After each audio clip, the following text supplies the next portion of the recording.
आपण म्हणतो शिवबा जन्माला यायला पाहिजे, शिवाजी राजे परत जन्माला यायला पाहिजे. शिवाजी राजे कधीच जन्माला येणार नाही, कारण शिवाजी राजे रोजच जन्माला येतात, पण त्याला पोचणारी आई जिजाऊ नसते. अडचण ही त्याला संस्कार देणारी आई जिजाऊ नसते. नाही तर शिवाजी राजे रोजच जन्मतात.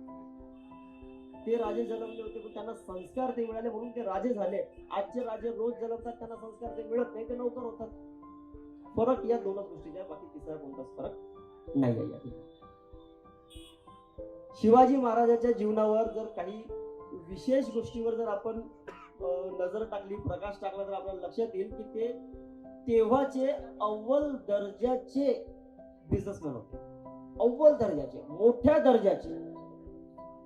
जर त्यांची नीती बघाल, जर त्यांचे कार्यक्रम बघाल की कसे ते प्रत्येक गोष्टीचे नियोजन करायचे, कसे ते प्रत्येक रणनीती आखायचे, जर या गोष्टीचा कधी अभ्यास कराल ना, तर तुम्हाला या जगाच्या पातळीवरचे सर्वात मोठे, सर्वात सक्सेसफुल बिझनेसमॅन मिळतील.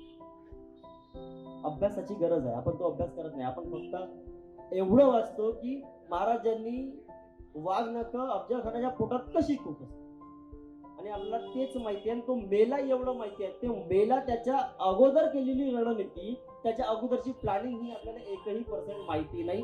ती माहित करणं जास्त महत्वाचं आहे, जेव्हा की तो मेला कसा हे माहित करणार. संभाजी कावजीनी जे नियोजनात नव्हतं ते केलं होतं, माहितीये तुम्हाला. अफजल खान वधामध्ये संभाजी कावजीनी एक गोष्ट नियोजनात नव्हती की अफजल खान मारल्यानंतर सर्वांना सरळ प्रतापगड गाठायचा, कुणाला 10च्या 10 अंगरक्षकापैकी एकालाही हटायचं नाही, अशी ताकीद होती. पण एक गोष्ट चुकीनं संभाजी कावजीने एवढीच केली. आता त्याला वाटलं, ऍक्च्युली वाटणं खूप चुकीचं आहे.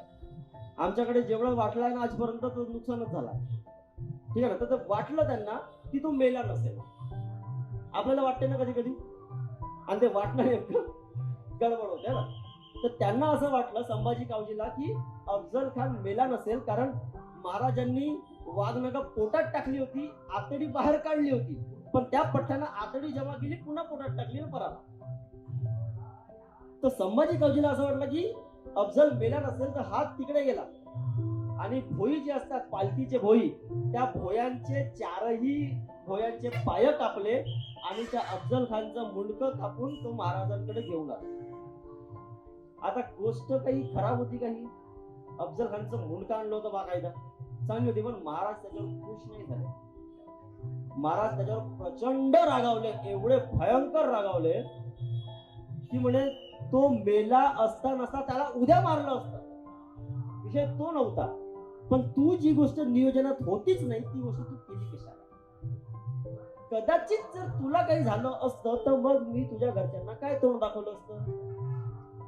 की शिवाजी राजा जो राजा म्हणतो स्वतःला, स्वतः वाचून आला ना, माझा मुलगा तिकडे फरशी पाडला, तुझ्या आईने मला हेच विचारलं असतं ना. जे नियोजनात नाही ते अजिबात करायचं नाही, हे बिलकुल स्पष्ट होतं, माझं धोरण होतं हे एकदम, ठीक आहे ना. तर या काही विषयाकडे आपण वळणार आहोत. काही सिलेक्टेड गोष्टी आहेत की महाराज एक्झॅक्टली उद्योजक कसे. कित्येक लोक बघायला मिळतात की जे नोकरी करत नाही आणि कुठला बिझनेसही करत नाही.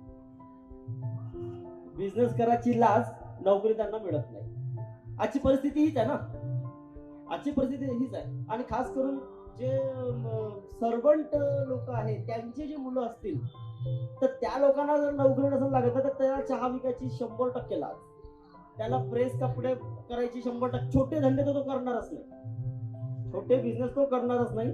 आणि जर त्याला करायचं असेल तर मग तो वडिलांना कमीत कमी 25 लाख मागेल जर बिझनेस करायचं झालं तर, ना. आणि एवढी पण त्या वडिलाची राहत नाही, तो व्यक्ती कधी बिझनेस करत नाही.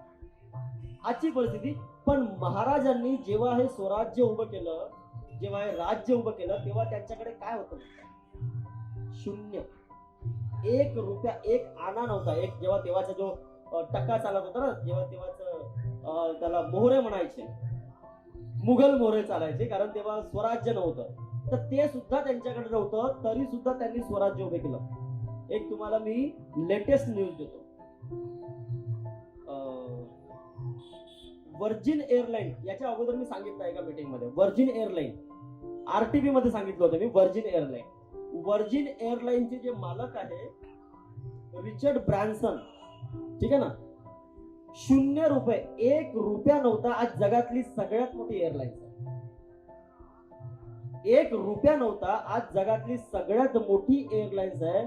आणि सगळ्यात महत्वाची गोष्ट ही आहे की जेव्हा त्याचा इंटरव्ह्यू झाला होता आरटीबी मध्ये, ही गोष्ट मी तुम्हाला सांगितली नाही कारण ही मला माहिती नव्हती आणि ही मला माहित झाली आता काही दिवसापूर्वी. रिचर्ड ब्रॅन्सन, ज्याची सर्वात मोठी एअरलाईन आहे, तुम्ही गुगलवर सर्च करू शकता, त्यांचे आदर्श छत्रपती शिवाजी महाराज आहे. त्यांच्या पूर्ण नीती छत्रपती शिवाजी महाराजांच्या नीतीवर काम करतात. जमशेदजी टाटा माहिती आहे, RJD टाटा त्यांना आपण म्हणतो, पूर्ण आयुष्यभर किरायानं राहते. माहिती तुम्हाला, पूर्ण उभं आयुष्य 40 कंपन्या होत्या. जेव्हा ते गेलेत ना जमशेदजी टाटा, तेव्हा त्यांच्या 40 कंपन्या होत्या. 40 कंपन्या असून सुद्धा स्वतः किरायानं राहिले ते. फक्त का बरं? कारण आपली कंपनी मोठी करण्यासाठी, बाकी दुसरं तिसरं काही नाही. आणि हे नीती फक्त ना फक्त त्यांनी स्वतः सांगितलेला इंटरव्ह्यू आहे, शिवाजी महाराजांच्या नीतीवरून मी हे काम केलं. जमशेदजी टाटा बरं. आपल्याकडे काय होते, आले पैसे का लो साडी बढिया झकझक वाली, आले पैसे का घ्या टी शर्ट, आले पैसे का घ्या जूते, आले पैसे का घ्या मस्त गॉगल. पण महाराज तेव्हा ते नाही करायचे. आले पैसे का बांध किल्ला, आले पैसे का बांध किल्ला, आले पैसे का बांध किल्ला. उभ्या आयुष्यात महाराजांच्या स्वतःचे एकही राजमहल नाही आहे, ही वस्तुस्थिती आहे.